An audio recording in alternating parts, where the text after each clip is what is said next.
Bugungi mavzularimiz Jude Bellingham o'z kumiri, ya'ni Zidan haqida. Agar u maydonda bo'lsa, men zaxirada o'tirib uni tomosha qilgan bo'lardim. Sherki mashg'ulotlarda nimalar qilayotganini ko'rdingizmi? To'pni yengil harakat bilan to'xtatdi va har ikki oyog'i bilan gol urdi. Betis Antonini yana bir mavsumga ijaraga olmoqchi. 35 million funt evaziga sotib olish imkoniyati bilan. Arteta Rodrigoga qiziqmoqda, ammo braziliyalik futbolchi ularga aniq javob bermagan. Sen juda ko'p gapiryapsan. Lionel Messi Argentina Kolumbiya uchrashuvida James Rodriguez bilan tortishib ketdi. Asosiy mavzuyimiz esa oltin to'p haqida bo'ladi.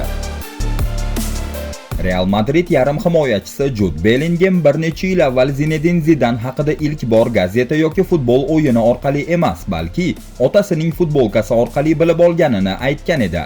Otamda Zidan familiyasi yozilgan futbolka bor edi. U uni plyajda sotib olgan. Har yerda shu futbolkani kiyib yurardi. Uyda ham tez-tez kiyib olardi. Bir kuni undan aytgancha, "Bu qanaqa yigit o'zi?" deb so'radim. U YouTube'ga kirib o'zing ko'r dedi. O'shandan beri ehtimol Zidan o'yinlarini tomosha qilishni to'xtatmaganman.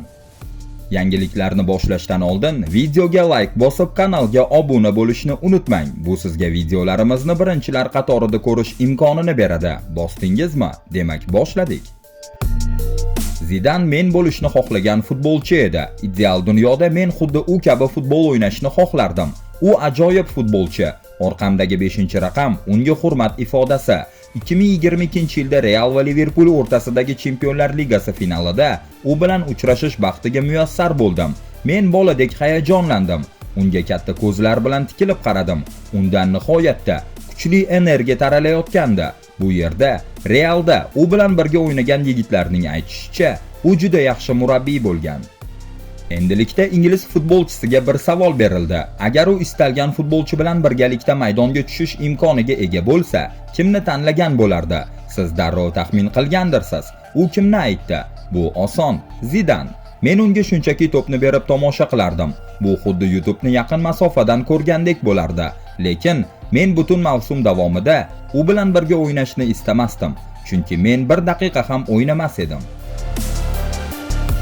Kecha Ryan Cherki nihoyat Lyonni tark etdi va kuchliroq klub Manchester City'ga o'tdi. Fransuz klubi unga 36 million yevro va 6 million bonus oldi. 21 yoshli futbolchi shaharliklar uchun haqiqiy topilma. U bir nechta pozitsiyada o'ynay oladi. Standart vaziyatlarni zo'r bajaradi. Ajoyib driblingga ega va jamoadoshlari uchun vaziyatlar yaratadi. Yana bir jihati, u har ikki oyog'ini teng darajada yaxshi ishlata oladi. Cherkining City'ga o'tganidan so'ng ijtimoiy tarmoqlarda uning mashg'ulotlarida to'pni mahorat bilan to'xtatib, har ikki oyog'i bilan darvozaga chiroyli gollar urgani aks etgan video virusdek tarqaldi.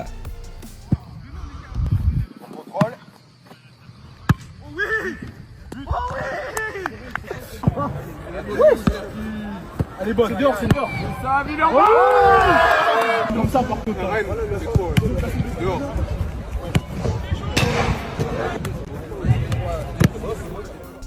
Betis Manchester Uniteddan Antonini yana bir mavsumga ijaraga olishni istamoqda. Daily Mail xabariga ko'ra, Ispaniyaliklar Wengerning ijaradagi muvaffaqiyatidan so'ng MU bilan yangi kelishuv bo'yicha muzokaralarni davom ettirmoqchi. Betis yana 1 yillik ijara taklif qilmoqchi, lekin bu safar futbolchini keyinchalik taxminan 35 million funt evaziga sotib olish imkoniyati bilan. Antoni Betis safida 26 o'yinda maydonga tushib, 14 ta golli harakat, gol plus assistlarda ishtirok etdi. Manchester United tarkibida esa 96 o'yinda 12 ta gol va 5 ta assist qayd etgan. Shuningdek, manbaga ko'ra Manchester United braziliyalik futbolchining boshqa jamoaga o'tishini istamoqda. Argentina terma jamoasi Kolumbiya bilan 1-1 hisobida durang o'ynadi. Qizg'in o'tgan bahsda Enzo Fernandez qizil kartochka oldi. Messi esa James Rodriguez bilan keskin so'z almashdi. T-Sport xabariga ko'ra, Argentina sardori Lionel Messi yaqinda James Rodriguezning 2024-yilgi Amerika Kubogi finali haqidagi izohlaridan g'azablangan. James o'sha paytda shunday degandi: "Biz Amerika Kubogini juda yaxshi o'tkazdik. Albatta chempion bo'lishni xohlagandik, lekin tashqi omillar bunga xalal berdi. Hakam Argentinaga ko'proq yon bosdi. Bizga penalti bermadi. Menimcha bu aniq penalti edi" degandi. Jahon chempionati saralash bosqichi doirasidagi o'yinda Messi Jamesga qarata shunday dedi: "Sen finalda bizga yordam berishgan deb aytding. Sen juda ko'p gapirasan." Xames esa bunga javoban "Men hech narsa demadim" deb aytganlarini ochiqchasiga tan olmadi. O'yindan so'ng jurnalistlar Messidan bu hodisa haqida so'rashdi, lekin u qisqacha javob berdi: "Maydonda nima bo'lgan bo'lsa, shu yerda qoladi." Arsenal bosh murabbiyi Mikel Arteta Real Madrid hujumchisi Rodrigo bilan juda qiziqmoqda. U braziliyalik futbolchi Emiratesda katta muvaffaqiyatlarga erishishiga ishonmoqda.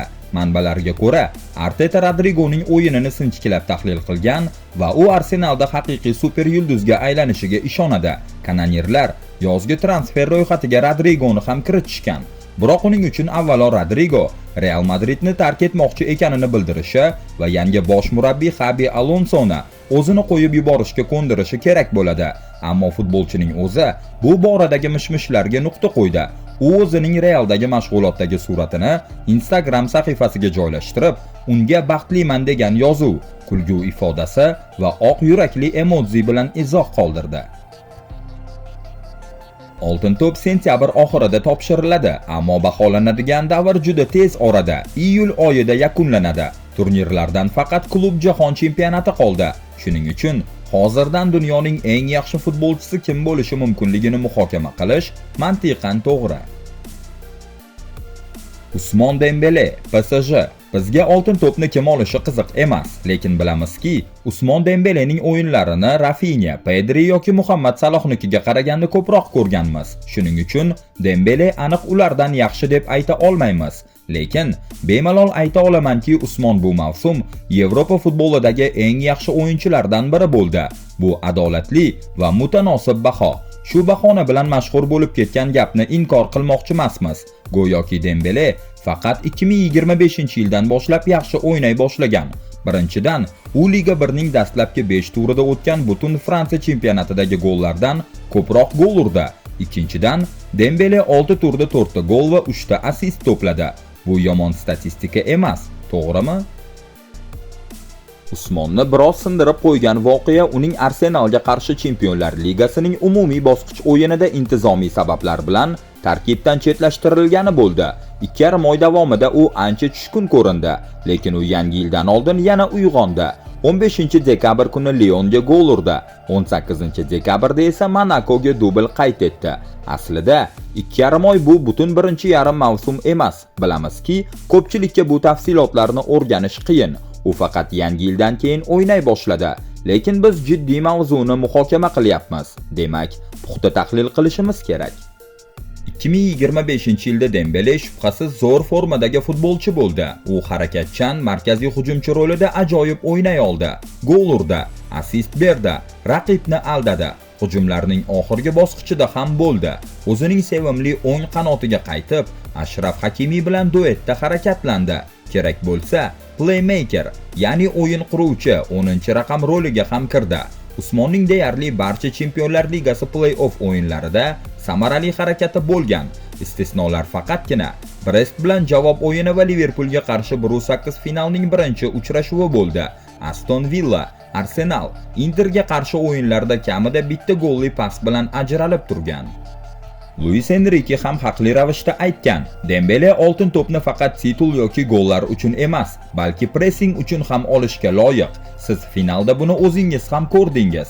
Bundan tashqari, Dembele raqib pressingidan chiqishda ham muhim variant hisoblanadi. Liverpool va Arsenalga kiritilgan gollar darvozadan boshlangan o'yin qurilishining natijasi bo'lib, Dembele gol urishdan oldin to'pni oldinga olib chiqish uchun chuqurroqqa tushdi va katta ishni bajardi. Lamine Yamal, Barselona. Lamine Yamal juda kuchli mavsum o'tkazdi. Kimdir aytishi mumkin, oltin to'p uchun bu yetarli emas, lekin bunga javoban beradigan asosli dalillar bor. Statistikalar uning foydaliligini aniq aks ettiradi. Yamalning 13 ta assisti bor. Top 5 ligalarda faqatgina Mo Salah va Michael Olise undan ko'proq. Kesuvchi paslar va muvaffaqiyatli driblinglar soni bo'yicha yetakchi hamda jarima maydonchasiga aniq uzatmalar bo'yicha kuchli uchlikdan o'rin olgan. Bu katta ta'sir emasmi? Ammo lekin Lamine to'g'ridan-to'g'ri zarba holatini yaratmagan, ammo kombinatsiyalarni rivojlantirishda qatnashgan lahzalarini unutmaylik. Bunday epizodlar har bir o'yinda ko'p uchraydi. U to'pni olish uchun orqaga qaytadi va dribling, chiziqlar orasida paslar yoki krosslar orqali doimiy ravishda raqiblarni bosim ostida ushlab turadi. Bundan tashqari, Yamal individual kurashlarda shu qadar kuchliki, uni hozir ikkita futbolchi yopadi. Bu esa atrofdagilarga bo'sh joy yaratadi. Ya'ni, faqat to'pni qabul qilishi bilan ham Lamin atrofdagilar uchun maydonda bo'shliq hosil qiladi. Unda shu qadar turli xil driblinglar borki, hatto bunday vaziyatda ham Yamal jarima maydonchasiga kirib ketadi. Genrix Mxitaryan va Fede Di Marco bunga guvoh bo'ldilar. Eng qizig'i, Lamin atigi 17 yoshda. Nazariy jihatdan biz uni tengdoshlariga qarab baholashimiz kerak, lekin u bu bosqichni allaqachon ortda qoldirgan. U dunyodagi eng yaxshi vingerlardan biri. Uning o'yinga ta'siri statistikada ham, ko'z bilan kuzatganda ham, hatto to'pga tegmaydigan holatlarda ham seziladi. Kontekst esa unchalik foydali emas. Chempionlar Ligasidan yarim finaldan chiqib ketish, lekin agar jamoaviy sovrinlarni bir chetga surib, individual hissasiga nazar tashlasak, Lamin mukofotga haqli. Rafinha, Barselona. Braziliyalik futbolchi yangi vazifalarga moslashishga majbur bo'ldi. Alex Balde jarohat olgach, chap qanotda Gerard Martin o'ynay boshladi. Bu futbolchi hali tajribasiz, himoyada ham, hujumda ham ancha past darajada. Bu holat Rafinhaga kuchli ta'sir ko'rsatdi. U ehtiyotkorroq o'ynay boshladi. Yuqorida kamroq qolib, ko'proq orqaga qaytib yordam berdi. Unga misol sifatida Ispaniya Kubogi finalidagi Realga qarshi o'yinni keltirish mumkin. U butun qanot bo'ylab ishladi va Rodrigoni o'yindan butunlay chiqarib yubordi. Ko'p o'tmay Rafinha Martin bilan o'zaro moslashdi va ehtiyotkorlikni kamaytirdi. Interga qarshi o'yinda va may oyidagi chempionlik uchun bo'lgan El Clasicoda yaxshi o'yin ko'rsatdi. Faqatgina bitta kamchilik bor edi. U vaziyatlardan gol urish bo'yicha biroz sustlashdi. Shuning uchun uning mavsumdagi umumiy taassuroti biroz tushdi, lekin bu uni jamoa uchun muhim va foydali futbolchi bo'lishdan to'xtatmadi. Braziliyalik hujumning istalgan pozitsiyasida samarali o'ynay oladi. U dunyodagi eng yorqin va har tomonlama vinger va u faqat gol urish bilan cheklanmaydi. U boshqa jihatlarga ham katta hissa qo'shadi. Pressing, to'psiz harakat, doimiy harakatlanish, hamma jamoadoshlariga bo'sh zonalar yaratish. Agar Yamal o'ng qanotga mahkamlangan bo'lsa, Rafinha butun hujum chizig'i bo'ylab erkin harakat qildi va hech qachon muvaffaqiyatsizlikka uchramadi. Rafinha mehnatkash vinger. Mavsumning birinchi yarmida u Real Madrid, Bavariya, Villarreal, Mallorcaga qarshi o'yinlarda ajoyib o'yinlar ko'rsatdi. Ispaniya Superkubogida eng yaxshi futbolchi bo'ldi. Braziliyalik La Ligada penaltilarsiz gol plus pas ko'rsatkichi bo'yicha Kylian Mbappe bilan birgalikda yetakchi. Chempionlar Ligasidagi statistikasi esa butunlay ajoyib. 14 ta o'yinda 13 ta gol va 9 ta assist. Mavsumning ikkinchi yarmida biroz kamtarroq ko'rinsa-da, lekin aslo pasaymadi. Shu sababli, agar Barselonadan oltin to'p uchun nomzod tanlash kerak bo'lsa va bu mukofotning o'ziga xos mezonlarini hisobga olsak, unda Rafinhadan yaxshiroq nomzod yo'q. Muhammad Saloh, Liverpool. Muhammadning oltin to'p uchun kurashidagi yagona muammosi mavsum yakuniga yaqin radarlarimizdan tushib ketgani. Ma'lumki, odamlarning esida oxirgi taassurot qoladi. Bu borada esa Salahda faxrlanishga asosli hech narsasi yo'q. Bu muammoni ikki tomondan ko'rish mumkin. Bir tomondan Salah mart oyidagi juda muhim davrni boy berdi. PSG bilan o'yinlar plus Newcastle-ga qarshi Angliya Kubogi finali. Bu o'yinlar unga qo'shimcha imkoniyatlar yaratib berishi mumkin edi. Nuno Mendes va Tino Livramento bilan yakka kurashlarda misrlik futbolchi ikkinchi raqamli bo'ldi. Boshqa tomondan esa Liverpool Premier Ligadagi chempionlik poygasida deyarli raqibsiz edi. Shu bois top formani saqlab turish unchalik zarur emasdi. Shularni tan olgan holda eslatib o'tish muhim. Mavsumning 3 dan 2 qismida Salah oltin to'p uchun aniq favorit edi. Bahordagi pasayishiga qaramay, u tarixiy darajadagi mavsum o'tkazdi. Salah APLda gol plus pas bo'yicha Alan Shearer va Andy Cole tomonidan 20 yil davomida ushlab turilgan rekordni takrorladi. Eng qiziq tomoni, Salah bu natijani 20 ta jamoali APL davrida qo'lga kiritgan yagona futbolchi.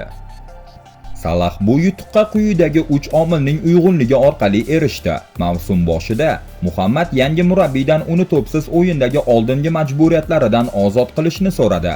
U esa bunga javoban hujumdagi mehnatni ko'paytirishga va'da berdi. Natijada u mas'uliyatsiz yulduzga emas, balki balansli, jamoaga zarar yetkazmaydigan futbolchiga aylandi. Leao yoki Vinicius kabi jamoani og'ir holatga solmadi. Himoyada minimal me'yorda ishladi, ammo hujumda o'zgacha kuch bilan porladi. Risk va foyda balansi aniq uni foydasiga ishladi. O'tgan mavsum Salah uchun APLdagi eng barqaror o'ynagan mavsum bo'ldi. Odatda bu ko'rsatkich bo'yicha darvozabonlar va markaziy himoyachilar yetakchi bo'lishadi. Hujumchilarning bu ro'yxatda bo'lishi kamyob. Salah butun APLdagi futbolchilar orasida 8-chi bo'ldi. Hujumchilar orasida faqat Brentforddan Brian Mbeumo undan ko'proq vaqt maydonda bo'lgan. Salah Liverpuldagi ilk mavsumida ham shunga o'xshash raqamlar qayd etgan, 32+10, ammo u paytda asosiy e'tibor gol urishga qaratilgan edi. Hozir esa ancha muvozanatli mavsum o'tkazdi. 29+18 yoki penaltilarsiz 20+18. Salah o'zining odatdagi gollari sonini saqlab qolgan holda yuqori darajadagi playmakerga aylandi. Uzoq masofaga uzatilgan paslar uning asosiy quroliga aylangan. Misrlik butun mavsum davomida hal qilinmagan shartnoma masalasiga ham qaramay, yuksak darajada o'ynashda davom etdi. Natijada u dunyodagi eng pragmatik klublardan biri Liverpulni o'z talablariga rozi qilishga majbur qildi. Holbuki bu klub bunday shartlarga odatda ko'nmaydi. Pedri, Barselona. Menimcha har bir o'yinda eng yaxshi futbolchi bu Pedri deya ochiq va adolatli fikr bildirgan Rafinha. U El Clasico'da 2 marta gol urgan bo'lishiga qaramay, eng yaxshi o'yinchi sovrinidan voz kechgan. Barselona o'yiniga ta'sir qilish bo'yicha Pedriga teng keladigani yo'q. Barqarorlik va doimiylik bo'yicha ham shunday. U har doim safda bo'ladi. Jamoada eng ko'p asosiy tarkibda maydonga tushgan va doimiy ravishda 10 balldan kamida 9 bahoga o'ynaydi. Pedri Hansi Flick tizimida yangi bosqichga chiqdi. Bu tizimda u bir vaqtning o'zida ham nazorat qiluvchi yarim himoyachi, ham o'nlik playmaker sifatida harakat qiladi. Vaziyat va jamoaning ehtiyojlariga qarab, u o'zi bo'lishi kerak joyni tanlaydi va har doim o'zining yuqori darajasini isbotlaydi. Barselonaning butun o'yini uning har yerda bo'lishi va o'yinni ajoyib o'qiy olishiga asoslangan. Pedri raqib darvozasiga yaqinlashtiruvchi uzatmalar bo'yicha katta farq bilan yetakchi, 360 ta, ikkinchi o'rindagi futbolchida 260 ta. Bu uning o'yinni boshqarishdagi rolining bilvosita isboti. Bundan tashqari, u zarba oldi vaziyatlari bo'yicha ham yetakchi, ya'ni golli vaziyatlar aynan uning paslari orqali yaratilgan. Umumiy golli harakatlar soni bo'yicha esa hujumga ko'proq yo'naltirilgan Rafinha va Yamal undan biroz o'zib ketgan. Rafinha standart holatlardan, Yamal dribling orqali. Pedrining yana bir muhim jihati, u himoyada katta hajmda ishlaydi. U kuchli yo'q qiluvchi emas, ammo mehnatkash va markazda jamoadoshlariga, Frenkie de Jong yoki Marc Casadoga katta yordam beradi. Bu detallar Barselona kabi hujumga og'irlik bergan jamoa uchun juda muhim. Teng sharoitda hujumchi futbolchilar ommaviy mukofotlarda ustunlikka ega bo'lishadi. Bu mavsumda bunga munosib bir nechta nomzodlar bor. Rafinha, Salah, Dembele. Ularning har biri tanlansa, bu hech kimni ranjitmaydi. Ular chinakam top futbolchilar. Individual mukofotlar nimaga urg'u berishini hammamiz yaxshi bilamiz. Agar ketma-ket 2-yil markazda tinchgina, kamtarona futbol o'ynaydigan yigit, har hafta eng yaxshi o'yin ko'rsatgan Pedri kabi futbolchi bu mukofotni yutib olsa, yoqimli va ajoyib ish bo'lardi. Kim haqiqatdan ham oltin to'pga loyiq? Agar individual raqamlar, statistik ustunlik va yetakchilik muhim bo'lsa, Muhammad Saloh. Agar yechuvchi o'yinlar va sovrinlar inobatga olinsa, Usmon Dembele. Agar stabil o'yin, universal harakat va jamoaviy foyda ustuvor bo'lsa, Pedri yoki Rafinha. Agar yosh, iste'dod va kelajakka sarmoya mezon bo'lsa, Lamine Yamal. 2025-yilga oltin to'pda aniq favorit yo'q. Har bir nomzod o'ziga xos yutuqlari bilan ajralib turadi. Shu bois bu yilgi sovrin nafaqat statistika, balki futbolchilarning qanday taassurot qoldirgani, qanday daqiqalarda sahnaga chiqqani va maydondagi roliga qarab hal bo'ladi. Bugungi yangiliklar shulardan iborat edi. Agar video sizga yoqqan bo'lsa, like bosib bizni qo'llab-quvvatlashni unutmang va kanalga obuna bo'ling. Bu sizga videolarimizni birinchilar qatorida ko'rish imkonini beradi. Keyingi videolarda ko'rishguncha salomat bo'ling.